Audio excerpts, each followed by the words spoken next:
Have you ever seen this image? A creature with the head of a male goat, the breasts of a woman, the wings of a bat, and a flaming torch between its horns. This is Baphomet. More than just a drawing, it has become a powerful cultural symbol.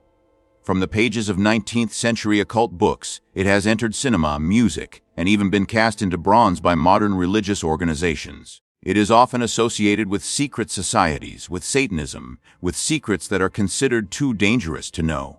Many believe that Baphomet is more than just a modern invention. In the dark corners of the internet, in old leather, bound books, whispers of a much older, darker origin. They tell of a forgotten Egyptian deity, a god of the goats, so powerful, whose carnal rituals were so raw that the entire civilized world deliberately erased him from history. A cult so dangerous that even mentioning his name was blasphemy.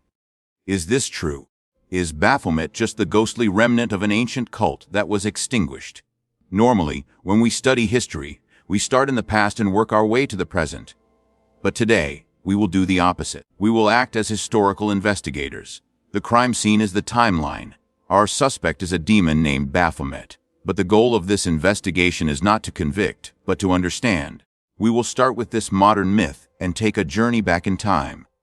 We will peel back the layers of myth through centuries of accusations to see if there really is a god hidden beneath the demon. This is reverse history, and our investigation officially begins. To trace the origins of the Saturnine, our first stop on our journey back is not the dusty temples of Egypt, but the luminous libraries of the Greco-Roman world. We must begin from the perspective of those who condemned it. If this were a courtroom, we would begin by hearing the case file presented by the prosecution, those who witnessed and recorded the crime.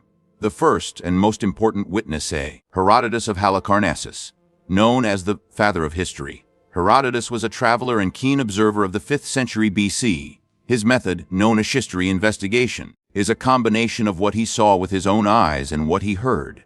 When he visited Egypt, he was overwhelmed by the antiquity and strangeness of this civilization. And when he reached the city of Mendes in the Delta, he recorded one of the most shocking passages in his entire work. From the Histories, Book 2, Chapter 460, in the region of Mendes, the male goat is revered, and so is the man who has the form of a goat. The Mendes call both Pan and the goat by the same name. In this province, a miracle Terracine Greek, which can be translated as Zine or monster, happened in my time. A woman had public intercourse with a goat. This was made known to all. Let's analyze this testimony. Herodotus does not simply describe an action. He uses the word terras, a sign, an extraordinary event. This shows that for him this was not a normal religious ceremony, but a shocking event, a disruption of the natural order. His testimony is direct and unambiguous. It paints a picture of barbarism, an act that any Greek would consider bestial zoophilia and is taboo. But a witness can be mistaken. Corroboration is needed. And we have it. Nearly 400 years later, Diodorus Siculus, a Sicilian historian writing in Greek, further reinforced the accusation in his Bibliotheca Historica. Diodorus not only confirmed the story, he also delved into the theology, saying that the Mendes believed the goat to be the most fertile, and so they worshipped it as the incarnation of Pan and Priapus, the gods of fertility and desire. He recounted legends that the gods themselves, in the form of goats, mated with women to give birth to heroes. And to complete the record, we have a third testimony from the geographer, Strabo, who lived during the transition between the Roman Republic and the Roman Empire. In his Geographica, he writes briefly but firmly that goats are worshipped at Mendes, and there is intercourse between women and them. So, the case for the prosecution is complete. 3 authoritative writers and historians from the ancient world, over a period of 500 years, have consistently pointed to the city of Mendes and said that there, humans and animals performed a public sexual ritual in front of the world. The prosecution presented a seemingly incontrovertible case. They painted a picture of Mendes as a place of decadence, of unbridled lust, the antithesis of Greek reason and Roman order. For them, this was not religion, it was depravity. Could the case end there? If we simply accept this testimony, the answer to the Baphomet mystery would seem simple enough. But in any fair investigation, the next step is to cross-examine the evidence and consider the motives of the witnesses. Who were these people, and why were they so obsessed with this story? To do that, we have to turn the tables once again. We have to leave the Greco, Roman courtroom and enter the worldview of the accused themselves. Welcome to Mendes. Or rather, Djedet, as the ancient Egyptians called it. Forget what you just heard. Breathe in the humid air of the delta, feel the rich silt beneath your feet, and see the world through the eyes of an Egyptian priest 3,000 years ago. Your world does not operate on sin and salvation, or human reason and logic. It operates on one principle that is greater and more all-encompassing than all else. Ma'at is more than just order, or truth. It is the perfect balance of the universe, a state of dynamic harmony. It is the rhythm of the stars, the rotation of the seasons, the rise and fall of the Nile. Everything in the universe, from the actions of the gods to the duties of the pharaoh, is aimed at maintaining Ma'at. The enemy of Ma'at, Ishi whistled chaos, decay, sterility, death. Ifet is the desert that is always lurking to swallow their living land. In this eternal struggle, what is the ultimate weapon against Isfet? It is participation in the greatest process of the universe, creation and continuity of life. In the Egyptian worldview, creation was not an abstract concept. It was very earthly, very physical. Consider their creation stories. The god Adam created the universe from an act of self-gratification. The god Osiris, after being murdered and dismembered, was resurrected by his wife Isis by reassembling his body, and especially his penis, so that he could conceive Horus. Sex and procreation were not shameful. They were the foundation of the universe, the most powerful magic. Now think of the ram.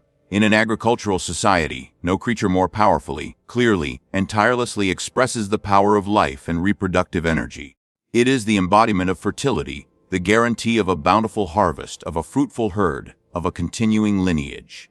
And here is the metaphysical key to unlocking the mystery. The Egyptians believed in a complex concept of the soul, which included not. The Ba is the part of the soul that allows an invisible entity, such as a god or a deceased person, to manifest and act in the physical world.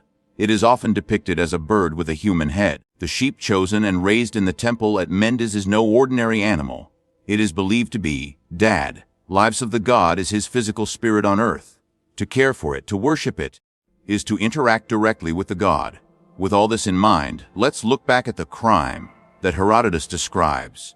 If we change the language, if we use the words of the defendant, what happens? Instead of having sex with a goat, call it the sacred union between a priestess and the physical embodiment of cosmic creative energy. Instead of animalistic behavior, call it a supreme fertility ritual, performed to recharge the universe with life energy and maintain the order of Ma'at. Suddenly, the act was no longer about human lust. It was about the survival of an entire civilization. The woman involved was not a victim of depravity, but a chosen priestess, performing a sacred and honorable task. She became a living conduit, a vessel through which divine energy could flow into the human world. We will never know for sure whether the ritual was symbolic or literal. Egyptian texts never describe such details, probably because they were too sacred to write down. But that is not as important as the fact that we understand. Internal logic was not the crazy behavior of a wild sect, but a completely rational, systematic, and theologically meaningful act within the framework of their beliefs. The Mendes crime, it turns out, was their most powerful faith. So who is this god behind the faith? The god the Greeks failed to understand and the world later demonized, when stripped of all the layers of judgment. After overturning accusations and misinterpretations, we finally arrive at the starting point of the investigation, the original truth, carved in stone and written on papyrus. Meet the real god of Mendes. His name is the runway. Let's analyze this name again, because it contains everything. Ba, the manifested soul; Neb, the Lord; Djedet, the name of the city, the living soul of the Lord of Djedet. He was not a demon or a local false god. He was one of the most important creator gods in Egyptian copy and Oliao, especially in later periods. The theologians of Mendes developed a bold and influential doctrine. They declared that Banebdjedet was a unified entity, the common soul of the four greatest gods, each ruling over a realm: Sun, king of the gods in heaven. That's it, Lord of the air; Borns, king of the earth; and Osiris, king of the underworld. Imagine that power! Banebdjedet is more than just a fertility god. He embodies the entire cosmic cycle, a profound philosophical concept of the unity of all things. From the sunlight that sustains all life, the air we breathe, the ground we walk on, to the hope of eternal rebirth after death. He is Mendes' answer to humanity's greatest question: where did we come from and where are we going? At the Tel El, Ruba archaeological site. Archaeologists did not find secret tombs filled with corpses or evidence of depravity. What did they find instead? The foundations of a massive temple, one of the largest in the Delta. They found imposing stone stela, such as the Mendes stela, which celebrated the wealth and power of the cult, which was sponsored by the Ptolemaic Greek origin pharaohs themselves. And most importantly, they found the graveyard of the sacred lambs. This was no mass grave. This was a royal mausoleum. Each sheep, after death, had been elaborately embalmed, placed in monolithic granite coffins weighing tons, and buried with the utmost reverence. This was not the work of a secret, shadowy cult. This was the work of a state religion, a publicly celebrated faith. Mendes, at the height of the 29th dynasty, was the capital of all Egypt. Their god could not be a false god. So, our reverse journey has come to an end. We start with Baphomet, a modern satanic symbol, a product of 19th century mystical imagination. We step back and see it was partly inspired by the accusations Ophi, lab out a strange sex ritual seen through the lens of cultural fear and misunderstanding. We step back further and recognize that ritual, in the eyes Egyptian, is a deeply theological act, a sacred effort to maintain life and cosmic order. And in the end, at the root of it all, we do not find a demon, but the runway, a great, complex creator god, a philosophical concept of the unity of the universe. The myth has been debunked, the suspect's real name has been identified, and he is not guilty. So why was a creator god condemned and turned into a demon in the memory of mankind? The answer is simple, yet profound. History is written by the victors. When the monotheistic Christian worldview, with its strict sexual morality and the separation of gods and men, rose and replaced the polytheistic Egyptian world, a great judgment was pronounced. In that trial of history, the victor's story was told. In that story, a god of fertility and carnal desire could not exist. He had to be turned into an enemy, a symbol of sin, a demon. Herodotus' story, which had been merely the curiosity of an outsider, suddenly became irrefutable evidence of guilt. Church fathers such as Clement of Alexandria bluntly called animal worship foolish and demonic. Our backward investigation has shown that history is not a single stream of events. It is a war of stories, perspectives, interpretations. The Mendesian story of creation, of divine unity, was buried under the Greco-Roman story of singularity, and finally crushed under the Christian story of sin and depravity. The Satyrs' forbidden secret is not the dark rituals.